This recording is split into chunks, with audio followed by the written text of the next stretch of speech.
Abdullah bin Ubay ini adalah tokoh Yahudi di Madinah yang sebelum Rasulullah hadir ke sana dia yang paling dihormati, disegani.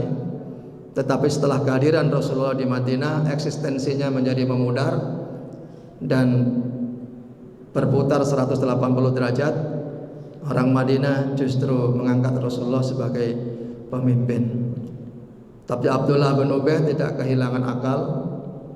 Satu cara untuk menyelamatkan diri adalah bergabung dengan barisan umat Islam, bersahadat. Tapi syahadatnya adalah sebagai tipu muslihat agar mereka masih bisa eksis di Madinah, bahkan masih punya tempat, masih punya kedudukan. Dan itu yang terjadi, diinformasikan baik banyak hadis maupun ayat-ayat Al-Quran. Dan tipu muslihat Abdullah bin Ubay inilah yang juga diantaranya bagian mempersulit gerak dakwah Rasulullah SAW, karena dia berada di dalam barisan umat Islam, berada di barisan Rasulullah SAW.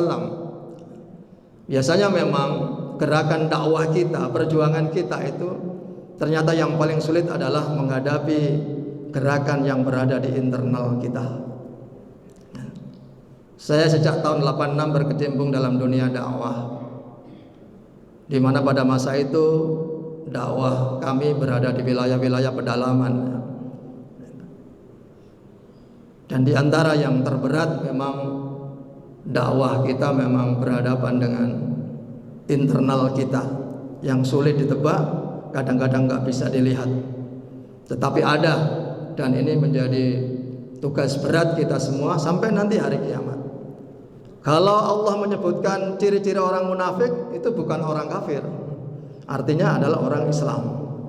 Orang di internal kita, orang berada di dalam tubuh kita, ada di rumah tangga kita, tetapi bukan mendukung, memperkuat rumah tangga kita, gerakan dakwah kita, tapi secara perlahan-lahan ingin menghancurkan, bahkan bisa jadi membunuh kita dari arah belakang.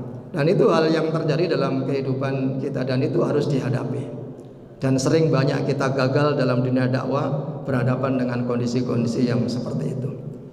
Bahkan di zaman Rasulullah pun seperti itu. Kita tahu bahwa Abdullah bin Ubay ketika melakukan strategi propaganda untuk datang ke rumah-rumah orang muslim dengan satu tujuan agar dia menyetop bantuan-bantuan untuk Muhammad dan para pengikutnya. Di sisi lain dia masuk Islam, di sisi lain dia melakukan propaganda, fitnah, tipu muslihat, bagaimana supaya kekuatan Rasulullah itu menjadi melemah, bahkan tidak berdaya.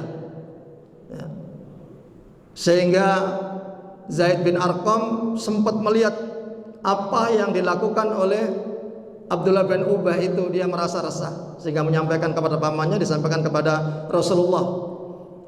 Dan tidak begitu saja Rasulullah menerima, karena Abdullah bin Ubay berada di barisan umat Islam kan gitu. Kita tahu Rasulullah adalah dikenal manusia yang sangat bijak, tidak begitu saja menerima informasi. Rasulullah masih tidak percaya. Bahkan para sahabat yang lain pun banyak yang tidak percaya tentang aduan yang disampaikan oleh Zaid bin Arqam lewat pamannya itu. Rasulullah baru yakin setelah Allah sendiri yang menginformasikan. A'udzubillahi minasyaitonirrajim. Humul ladzina yaquluna la tunfiqu ala man 'inda Rasulillah hatta yanfaddu walillahi khazainus samawati wal ard walakinnal munafiqina la yafqahun. Setelah turun ayat itu, Rasulullah menemui Zaid bin Arqam. Ternyata informasimu itu benar. Siapa yang ngasih tahu? Allah Subhanahu wa ta'ala. Banyak kasus-kasus ini. Begitu juga ketika Abdullah bin Ubay menyampaikan propaganda fitnah bahwa kehadiran Rasulullah dan orang-orang Mekah ke Madinah itu akan menggusur keberadaan orang-orang Madinah. Kalau sudah kuat nanti kalian akan diusir. Kita tidak akan punya negara lagi, tidak punya akan kekuasaan lagi. Kita akan diusir oleh Muhammad dan teman-temannya. Itu terus dilakukan. Itu pun juga akhirnya turun ayat Allah Subhanahu wa ta'ala.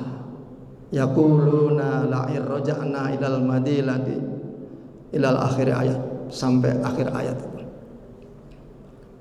Nah jamaah sekalian rahimakumullah, begitu baiknya Rasulullah, perjalanan waktu dengan orang munafik yang namanya Abdullah bin Ubay ini, Rasulullah masih tetap berbuat baik, masih ya, menganggap Abdullah bin Ubay masih punya harapan untuk tidak melakukan hal yang seperti itu. Sampai meninggalnya beliau pun, ketika anaknya Abdullah bin Ubay yang namanya Abdullah ya, yang memang juga di barisan dakwah Rasulullah, meminta, walaupun orang tuanya seperti itu, minta agar ya Rasulullah tolong dikafankan dan didoakan ya, orang tua saya. Akhirnya ditegur oleh Umar. Nah Umar menyampaikan, bukankah Abdullah bin Ubay kan orang-orang munafik dia? Kenapa Rasulullah? Nah, tapi Rasulullah tetap mendoakan, dan pada saat itu maka turun ayat, wala tusalli ala ahadim minhum mata abadan wala taqum ala qabrihi innahum kafaru billahi ya, wa rasulihi wa matu wa hum fasiqun. Surat At-Taubah ayat 84 itu ya. Jadi memang banyak kasus-kasus yang begitu baiknya Rasulullah dilakukan, tetapi ternyata turun ayat mengingatkan, wala tusalli, jangan kalian salatkan ala ahadin, atas seseorang, mata, yang meninggal dunia, yang menghadap sang penciptanya, mata abadan, sesudah meninggalnya, wala taqum ala qabrihi, dan jangan berdiri di atas kuburnya, artinya mendoakannya. Kenapa dilarang mendoakan? Wa ulaika humul kafirun wa matu wa hum fasikun, mereka itu kafir dan fasik. Kafir dalam artian kufur kepada Allah, dia mengaku Islam tetapi justru menghancurkan Islam dari dalam ya, dia kufur kepada Allah, dia fasik ya, dia selalu berbohong, termasuk orang-orang munafik seperti itu.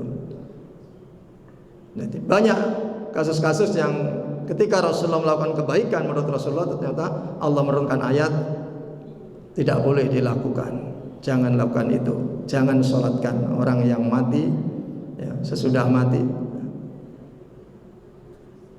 dan jangan berdoa di atas kuburnya, wa matu wa hum fasikun, karena mereka adalah fasik.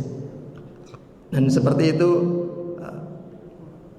perlakuan Allah kepada orang-orang munafik ya, karena sangat berbahaya ya, dalam kehidupan manusia. Dan begitu berbahayanya Abdullah bin Ubay pada masa itu ya. Tetapi Rasulullah menyampaikan, ya'ti ala nasi sanawatin qad, akan ada lebih berbahaya lagi nanti mendekati ujung-ujung hari kiamat, yaitu zaman yang disebut dengan berbagai fitnah, penipuan dan kebohongan. Nah, jadi memang ini sangat berbahaya, sangat berbahaya fitnah itu.